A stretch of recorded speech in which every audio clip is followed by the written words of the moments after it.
हम पढ़ेंगे MCS 011 problem solving and programming block 2 an introduction to C unit 5 decision and loop control statement. तो इसके अंदर हमने ना कुछ जो चीज़ें हैं, जैसे कि इसके अंदर डिसीजन एंड कंट्रोल स्टेटमेंट जो हम पिछली वीडियो में देख रहे थे, इसका एक पार्ट रह गया है। आज इस वीडियो में हम उसको भी कवर कर लेंगे। ठीक है, loop control statement, the go to statement, break statement और कंटिन्यू स्टेटमेंट, ये हम एक साथ देखते कवर करने की कोशिश करेंगे। जितना होता है हम एक एक करके कंप्लीट करेंगे, क्योंकि अगर मैं एक ही वीडियो में सारी चीज़ें बताऊंगी तो आपको भी समझ में नहीं आएगा। ठीक है, किस तरह से क्या चीज़, कौन सा प्रोग्राम रन कर रहा है। तो यहाँ पर हम एक जो रह गया था द स्विच स्टेटमेंट, ये आज की वीडियो में कवर करेंगे। इफ़ के कुछ पार्ट्स थे वो हमने पिछली वीडियो में देखे थे, ये सारे इन्हीं सब के बारे में हमने इनका कोड भी बनाया था। तो आज हम स्टार्ट करते हैं, दैट इज स्विच स्टेटमेंट। तो स्विच स्टेटमेंट क्या होती है? A switch statement is a control statement. ठीक है, ये क्या है? कंट्रोल स्टेटमेंट है, जिसके बारे में हमें पता ही है।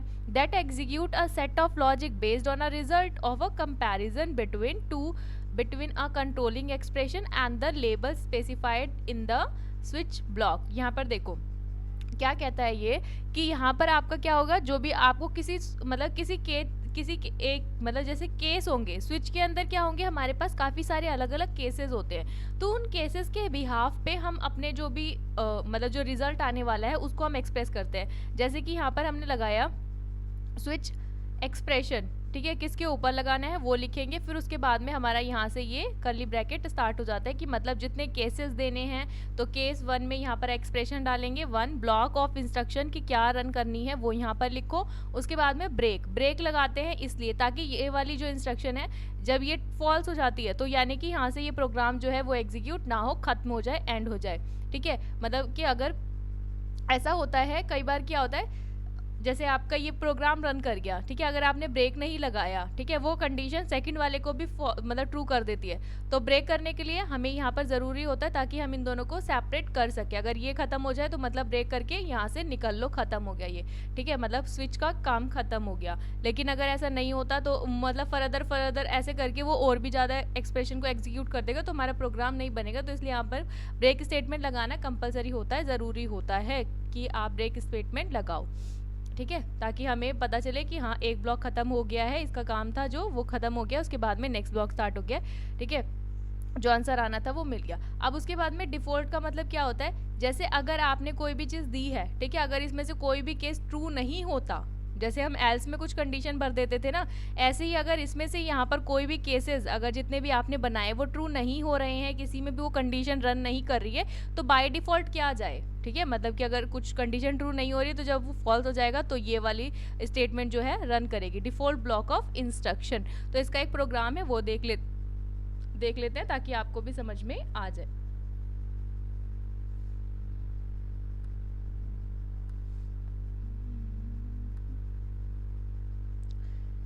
तो यहाँ देखो इसका प्रोग्राम बनाया हुआ है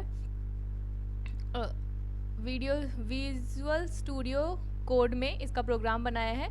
यहाँ देखो प्रोग्राम क्या है, write a program that perform the following depending upon the choice selected by the user. ठीक है, कोई भी चॉइस जो है वो सेलेक्ट की जाएगी, किससे, यूज़र से सेलेक्ट की जाएगी। तो वो चॉइस किसके बेसिस पे होगी, पहले क्या करना है, calculate the square of a number. तो यहाँ से हमें ये पता चल गया कि किसी नंबर के बेसिस पे है। ठीक है, तो मतलब क्या करना है कि फर्स्ट कोई भी नंबर पहले हमने यूज़र से मतलब लेना है। ठीक है, यूज़र से कुछ भी नंबर पुट कराना है। उसके बाद में फर्स्ट में क्या होगा कि फर्स्ट क्या कह रहा है, calculate the square of number if choose choice is 1। अगर चॉइस 1 है यानी कि फर्स्ट चॉइस करता है वो, तो क्या है, स्क्वायर आए किसी भी नंबर का। स्क्वायर यानी कि क्या होगा, अगर आप 2 को 2 से मल्टीप्लाई करते हो तो 4 आएगा। ठीक है, इस तरह से calculate the cube number of, मतलब क्यूब कैलकुलेट करना है, तो क्यूब किस में आएगा, सेकंड में और 4 में।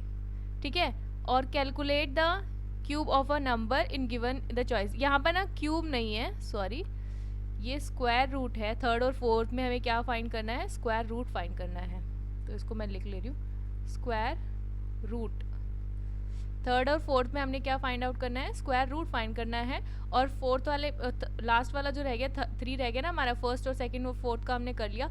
ये कह रहे हैं calculate the cube of a given number of, अगर कोई भी चॉइस करता है 3। ठीक है, अदरवाइज प्रिंट हो जाए जो नंबर है वो एज इट इज आ जाए। ठीक है, तो यहाँ पर हम इन सब के लिए एक एक केस बनाते हैं। ठीक है, तो यहाँ पर देखो सबसे पहले हमने लिखा हैश इंक्लूड stdio.h और इंक्लूड maths.h। maths.h इसलिए लिखा है क्योंकि यहाँ पर ना हमने एक मैथ्स का स्क्वायर रूट का फंक्शन जो है वो मैथ्स में से लिया है। तो मैथ्स वाली लाइब्रेरी में से क्या है, स्क्वायर रूट का जो फंक्शन इन बिल्ड है पहले से ही, वो क्या हम यूज़ कर रहे हैं यहाँ पर, ठीक है।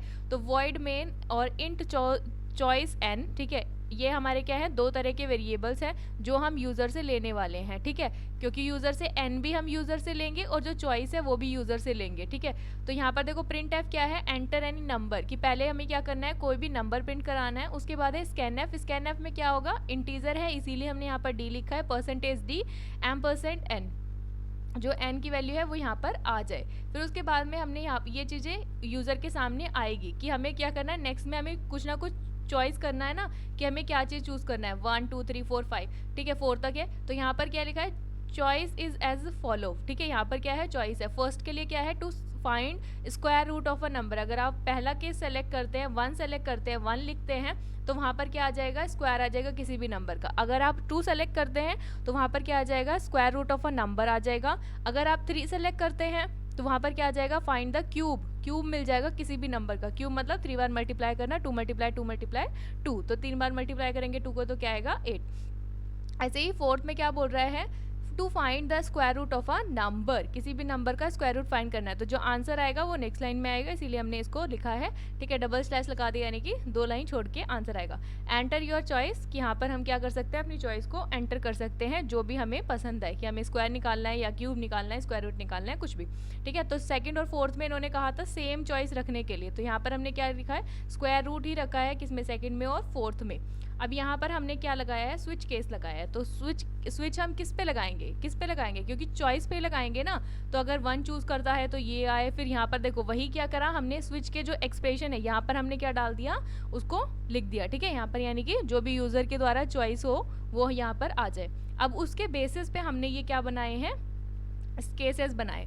तो केस 1 क्या कहता है, प्रिंट एफ, यानी कि अगर हम 1 को चूज करते हैं तो क्या आए, print f the square of a number, कि किसी भी नंबर का क्या आ जाए, स्क्वायर आ जाए। तो स्क्वायर के लिए हम क्या करेंगे, n मल्टीप्लाई n, नंबर का मल्टीप्लाई हो जाएगा, फिर ये क्या हो जाए, ब्रेक हो जाए, ठीक है।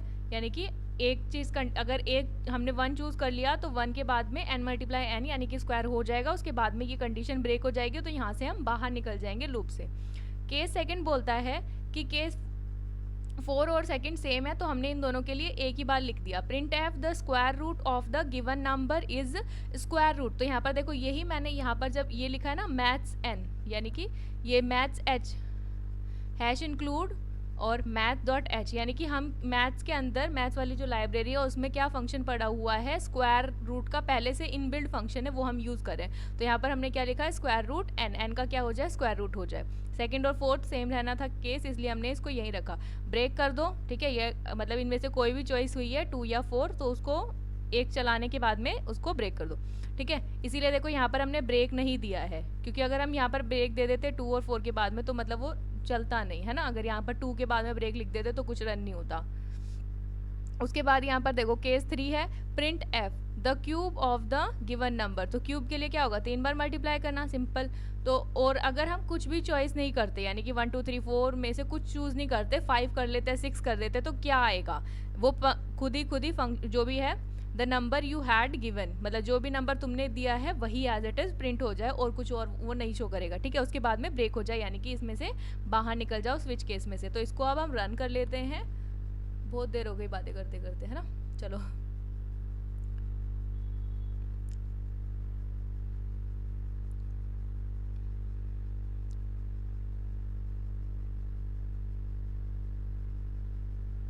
देखो आगे ना, एंटर एनी नंबर, तो कोई भी नंबर, पहले हम क्या करते हैं, किसी एक नंबर को चूज करते हैं, कुछ भी, लेट से कि हम 5 ले लेते हैं, ठीक है, सॉरी 5 लिया, 5 को प्रिंट कराया। देखो अब यहाँ पर मांग रहा है ना, ये चॉइस की चॉइस एज फॉलो, ये सारी चॉइस है, इसमें से आप क्या चूज करना चाहते हो, फर्स्ट चूज करो। अगर you to find square of a number, square find करना है किसी भी नंबर का, to find square root of a number तो 2 सेलेक्ट करो, to find cube of a number, cube select करना है तो 3 सेलेक्ट करो, ठीक है, क्यूब लेना है तो 4 सेलेक्ट करो, अगर आपको दोबारा से स्क्वायर रूट चाहिए तो अब आप इसमें से कोई एक चीज़ चूज कर सकते हो। तो मैं पहले फर्स्ट देखती हूँ, फर्स्ट किया तो आ गया ना, देखो 5 मल्टीप्लाई 5 करेंगे, क्योंकि हमने यहाँ पर देखो क्या दिया था, 5 ही दिया था, एंटर जब किया था ना नंबर, तो क्या दिया था 5 दिया था। तो जब 5 का स्क्वायर करोगे तो कितना आएगा 25। तो यहाँ पर देखो नंबर मिल गया। ठीक है, तो ये हमारा रन कर गया। नेक्स्ट अब दोबारा करते हैं, दोबारा हम करते हैं किसके लिए, अभी हमने फर्स्ट चूज़ किया था ना, अब सेकंड कर लेंगे। ठीक है, तो 5 ही चूज़ करते हैं ताकि हमें पता चले क्या क्या डिफरेंस है। तो अब हम क्या कर रहे हैं, स्क्वायर रूट निकाल रहे हैं। ठीक है, तो यहाँ पर चलो एक बार कर लेते हैं, स्क्वायर रूट निकाल रहे हैं, 2 कर लेते हैं। तो यहाँ पर देखो आ गई value, the square root of a given number is 2.236068। ठीक है, 5 का अगर आप स्क्वायर रूट करोगे तो ये वैल्यू आएगी, स्क्वायर रूट कह रही हूँ मैं। ठीक है, अब नेक्स्ट करते हैं, क्यूब निकालते हैं अब। ठीक है, थर्ड वाला 3 सेलेक्ट करेंगे।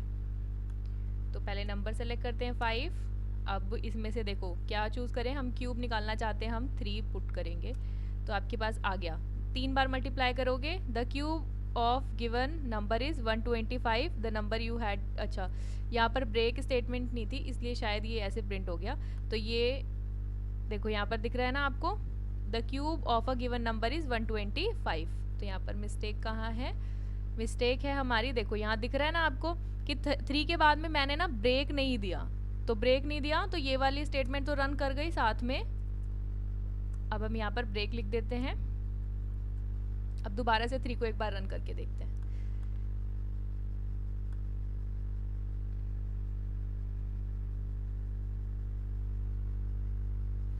तो यहाँ पे मैंने दिया 5 नंबर, ओके 5।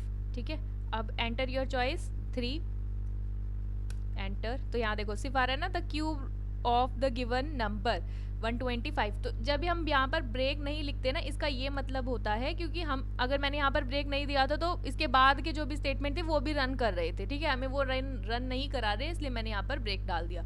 ठीक है, अब इसके बाद है डिफॉल्ट, प्रिंट एफ हो जाए कोई भी, एज इट इज़ वो नंबर। ठीक है, एज इट इज़ वो नंबर प्रिंट हो जाए। तो एक केस हमारा 4 रहता है और एक हम उस नंबर को प्रिंट कराएंगे, 2 बार कोड रन करेंगे। ठीक है, अब यहाँ पर कोई नंबर, यानी कि हम 5 ही ले रहे हैं तो 5 ही ले लेते हैं।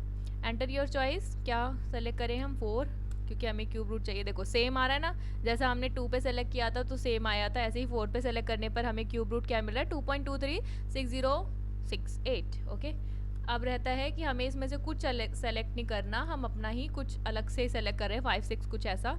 तो क्या आएगा, enter any number that is 5। Okay, अब इसमें से कुछ भी सेलेक्ट कर लो, लेट से मैंने 6 ले लिया। अब क्या आ रहा है, the number you had given is 5, कि जो नंबर तुमने दिया वो क्या था, 5 था। पहले जो हमने एंटर किया था वो क्या था, 5। तो इसलिए ये प्रोग्राम हमारा बिल्कुल सही चल रहा है, बिल्कुल सारे केसेस ठीक है।